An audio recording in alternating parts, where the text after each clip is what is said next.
রামনবমীর আগের দিন নেতাদের হুঙ্কার, রামনবমীর মিছিল আটকালে বুঝে নেওয়ার হুঁশিয়ারি আরেক বিজেপির সাংসদ জ্যোতির্ময় সিং মাহাতোর। এর আগে সুকান্ত মজুমদার ইতিমধ্যেই হুঁশিয়ারি দিয়ে রেখেছেন, আর এবার জ্যোতির্ময় সিং মাহাতো তিনিও হুঁশিয়ারি দিলেন যে রামনবমীর মিছিল আটকালে বুঝে নেবেন।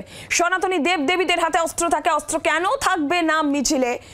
জি 24 ঘন্টা এক্সক্লুসিভ বিজেপির সাংসদ মৌমিতা চক্রবর্তী আরো বিস্তারিতভাবে জানাবেন এই বিষয়।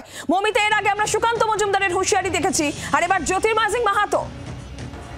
একদমই তাই। সুকান্ত মজুমদারের পর, দিলীপ ঘোষের পর এবার জ্যোতির্ময় সিং মাহাতো তিনি সরাসরি বললেন অস্ত্র মিছিল হবে, এবং তিনি নিজেও মনে করেন অস্ত্র নিয়ে মিছিল করা দরকার, কারণ সনাতনী দেবদেবীদের হাতে অস্ত্র থাকে।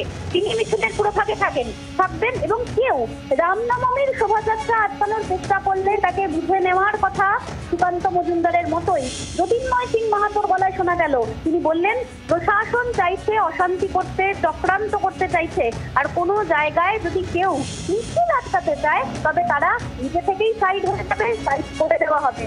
কারণ রাম একটা আবেগ এবং সেই আবেগে কোনোভাবেই কথা দেওয়া যাবে না বলে তিনি হুঁশিয়ারি দিয়েছেন।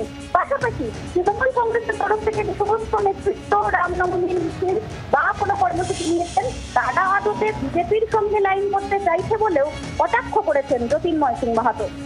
মৌমিতা, ধন্যবাদ তোমাকে। জি 24 ঘন্টা এক্সক্লুসিভ বিজেপির সাংসদ জ্যোতির্ময় সিং মাহাতো কি বলেছেন শুনবো। আমরাও হুঁশিয়ারি দিয়ে আমিও বলছি রামনবমী শান্তি শৃঙ্খলাভাবে হতে দিন। কেউ যদি বাধা দিতে আসে, কেউ যদি চায় রামনবমীকে আটকে দেব, তো সেটা জনগণ বুঝে নেবে।